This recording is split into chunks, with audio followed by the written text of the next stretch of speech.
Chapter 200.2 Crux of the Death Trap. After a while, the disheveled old man didn't stand up, and the young boy didn't leave either.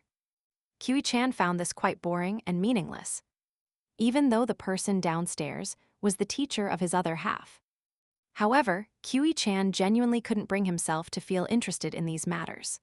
Moreover, he had to keep in mind the fact that the powerful swordsman could still return to the world one day.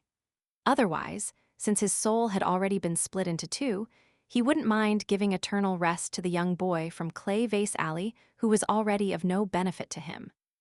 Not only was Chen Ping'an an eyesore, but it was also possible that he would bring about many unexpected situations. Kiwi-chan was accustomed to having full control of the situation, so he naturally disliked this feeling very much. Whether the young Kiwi-chan's great Tao would be detrimentally affected and fail to return to his peak had nothing to do with him. They were ultimately two different people. Sitting in the bamboo chair, the old man chuckled coldly and asked, "What's wrong? You're unhappy about me wantonly killing innocent people, so you want to seek justice for that person who died with regret." Chen Ping'an walked over to the corpse and squatted down. The young martial artist was already dead as a doornail. "I don't know why you came here, and I don't know why he killed you either. So, all I can do for you is give you a burial. If I find out about your hometown in the future, I'll do my best to help you return home," Chen Ping'an said quietly. He was saying this to the dead martial artist, and he was also saying this to the two people on the second floor of the bamboo building. However, it appeared more as if he were saying this to himself. The disheveled old man suddenly roared with an expression of utmost fury. His expression was twisted and terrifying, and his aura was overwhelming as he questioned, "There are millions upon millions of good people in the world, yet there are fewer than a handful of pure martial artists as powerful as me. Just how many cultivators are there in the world? Do you think those who have reached the peak will differentiate good from evil? Chen Ping'an, what are you learning from me? Fist techniques. Or how to conduct yourself as a person?" Chen Ping'an stood up and gestured to the little boy in azure, telling him to come over and help prepare a burial for the young martial artist. He then looked up at the second floor and replied, "Only fist techniques." The disheveled old man stood up and roared with hearty laughter. Very well, when do you want to start?" Chen Ping'an silently entered the bamboo building and walked up the stairs. The disheveled old man turned around and entered the room. "Call me if you need anything." "Don't worry," Kiwi-chan replied as he turned around to walk toward the stairs. "I won't need to," he finished with absolute certainty. The old man paused momentarily, but he quickly started moving again and strode into the room. He slammed the door shut. Kiwi-chan stopped when he reached the staircase. Chen Ping'an was halfway up the stairs, and upon seeing the old imperial preceptor showing no signs of moving aside, he also stopped in his tracks. The old man in Confucian robes peered down at the young boy and said with a faint smile, "When Jewel's small world was yet to shatter and fall, you were the most pitiful person in the small world. Your fortune was measly, and it was essentially as good as non-existent. As a result, you could only brush past all of the fortunes and faded opportunities in the small world. You were reduced to nothing more than bait for other people. Now that the mystical restrictions have disappeared, you're even showing some small signs of turning things around. So, if a large, faded opportunity descends from the heavens, you have to make sure to catch it. Catch it as if your life depends on it. If your arms are snapped and your legs are broken, then use your mouth to catch it even if your teeth get shattered. No matter what, you have to fight to your last breath to obtain that faded opportunity." Kiwi-chan walked down and continued, "I'm telling you this for that old man. He's never been fond of speaking properly, and he always feels justified no matter what he says or does. In fact, this is fairly annoying. If it were me, I definitely wouldn't have come here to see you this time. In fact, it's no longer important whether you're alive or dead. You should thank my junior brother, Qi Jingchun, for this. Of course, if you're meek and fail to live up to expectations, then Qi Jingchun would have died for nothing." After saying this, Kiwi-chan smiled with mixed emotions and remarked, "I have to concede that in terms of these matters, my foresight was better than old man Yang, but worse than Qi Jingchun." In the end, the two of them brushed past each other on the staircase, with each of them turning slightly to their side to let the other pass. Just then, Chan stopped for a brief moment and asked in a whisper, "Do you know what the most dangerous moment of your life was?" The young boy slowed down at almost the exact same time. It was when that good-intentioned person offered you a stick of tanghulu. If you had chosen to accept it back then everything would have gone up in a puff of smoke. Chan revealed in a low voice. Chen Ping'an was deeply stunned. As if he were riding a galloping horse and looking at lights, many past events flashed through his mind. Imperial preceptor Chan continued to walk down the stairs. When he walked down the final step, he suddenly vanished with a flash. Chen Ping'an's training today involved both the tempering of his physique and his soul. Compared to yesterday, it could be said that his training was even more intense and torturous. No matter how the young boy gritted his teeth and endured, he still fell unconscious several times. However, he was beaten awake by the disheveled old man, and after going through this process 3 or 4 times, he genuinely felt that this was more painful than death. When the little boy in azure carried Chen Ping'an downstairs, he almost thought that this was his second time collecting a corpse today. He had a huge fright. Chen Ping'an's aura was already as thin and weak as a thread, and his breathing was even more labored and fragile than that of an ailing old man.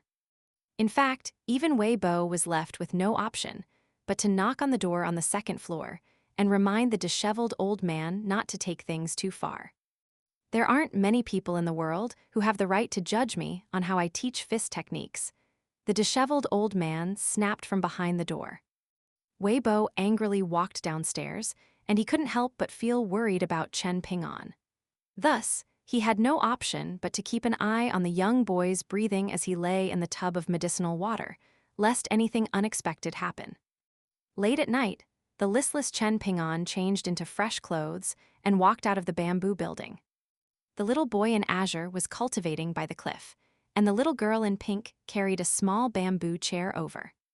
Chen Ping'an sat down and patted her on the head. "I'm okay," he said with a smile. The little girl in pink squeezed out a smile and copied the little boy in azure's obsequious manner of speaking. "Of course, that's because Master is the strongest." Chen Ping'an made a face at her. He finally got her to giggle in amusement. Afterward, Chen Ping'an quietly rested on the chair and casually placed his hands on his thighs. His posture was lazy, and he wasn't purposely trying to sit in any certain way. However, Chen Ping'an finally radiated with an aura of indescribable intensity at this moment. Even though he didn't speak, there was a torrential true fist intent that was as vigorous as a tsunami flowing through his body, no matter if he was standing, sitting, or lying down. This was a true fist intent that even fist cultivators would find dazzling and blinding. The little girl in pink found this unfamiliar, and the little boy in azure felt this to an even more intense degree. It was because of this that he cultivated so earnestly every single day. The most difficult and valuable aspect of Chen Ping'an's training sessions was the fact that the young boy's temperament and character weren't affected in the least regardless of how viciously and brutally the old man tempered his body and soul. There was a notion that was applicable to cultivators both in the mountains and outside the mountains. When it came to teaching Tao, imparting knowledge, and answering questions, those above the status of renowned teachers would be sagacious teachers. The disheveled old man was undoubtedly a top-notch sagacious teacher in terms of martial arts. Sagacious teachers didn't necessarily have to be the most powerful, and this was reflected by the fact that the patriarch of the Li clan had viewed Zhu He, a 5th-tier martial artist, as a sagacious teacher. However, things would truly be strange and shocking if the disheveled old man who locked himself in the room on the 2nd floor of the bamboo building every day wasn't a martial arts grandmaster. There exist more glorious views above the 9th tier. Who could utter such words? For example, Zhu He firmly believed that the 9th tier, the mountain summit tier, was the end tier and pinnacle stage of martial arts. "Master, are you not very happy today?" the little girl in pink asked quietly. "Are you referring to the act of senior killing that person?" Chen Ping'an asked. The little girl in pink nervously glanced at the 2nd floor of the bamboo building, afraid that she would cause trouble for her master.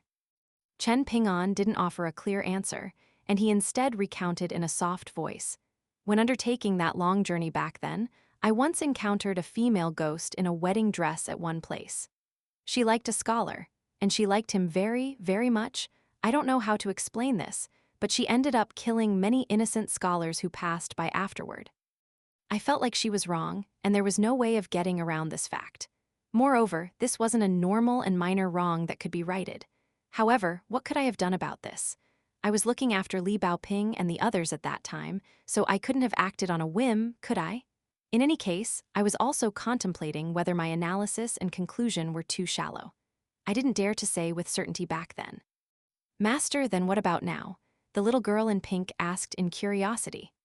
Chen Ping'an clenched his fists and placed them on his knees. His eyes were limpid, and he replied with a smile, "She was obviously wrong. The next time I see her, I feel like I still won't be able to reason with her. However, this doesn't matter. There's always a next time, and a next time. There'll eventually be an opportunity." The little girl in pink smiled faintly. Right now, her master was slightly different from the quiet and glum master of before. However, this was better. Chen Ping'an silently told himself something in his mind. I need to live on first. Late into the night, a young Taoist priest with a lotus hat on his head trundled along with a single-wheeled cart that had a generic flag that all fortune teller stalls had. He walked along the official road that led to Locust Yellow County, and there was an incessant creaking sound as the wheel of the cart rolled along the road. He was none other than Taoist priest Liu, the young man who had worked as a shoddy fortune teller in the small town for many years. An oriole sliced through the darkness of night and left ripples in its wake, as if swooped down and came to a sudden stop on the young Taoist priest's shoulder. The bird affectionately nudged its head against the Taoist priest's cheek. A dazzling smile spread across the Taoist priest's face, and he raised a hand and gently patted the oriole's small head. All right, I know, you had to do a lot of hard work before. You had to peck all of those copper coins to inspect their scholarly fortune. However, Qi Jingchen was so impressive at this game of Go that there was no way around this. See, didn't the two of us still fail to calculate Qi Jingchen's trump card? Ah, this small Taoist priest accepts his loss. In any case, who told teacher to be so biased? I'm clearly the worst at Go and divination, and I'm clearly the weakest when it comes to fighting with other people. Yet, in the end, all of the hardest and most unpleasant tasks were given to me. Isn't this purposely putting me in a tough spot? The young Taoist priest was like a mortal woman as he grumbled and complained. He didn't appear like an immortal at all. The oriole suddenly pecked his earlobe. As if reading the oriole's thoughts, the young Taoist priest roared with laughter and said, "How are immortals not humans?" His eyes lit up, and he chuckled as he raised a single hand in front of his chest like a Buddhist monk. On a light-hearted note, it could be said that his action was out of place and comical. On a serious note, however, it could be said that his action was an act of rebellion against the Taoist orthodoxy. The young Taoist priest lacked seriousness as he quietly murmured, "Oh, esteemed Buddha and Bodhisattvas, please watch over this small Taoist priest as he returns to the small town. Please allow me to accumulate wealth and peace. Please definitely allow me to accumulate wealth and peace." It was quite useful last time I prayed to you. In the end, I didn't need to fight to the death with Qi Jingchen, did I? So please look after this small Taoist priest again.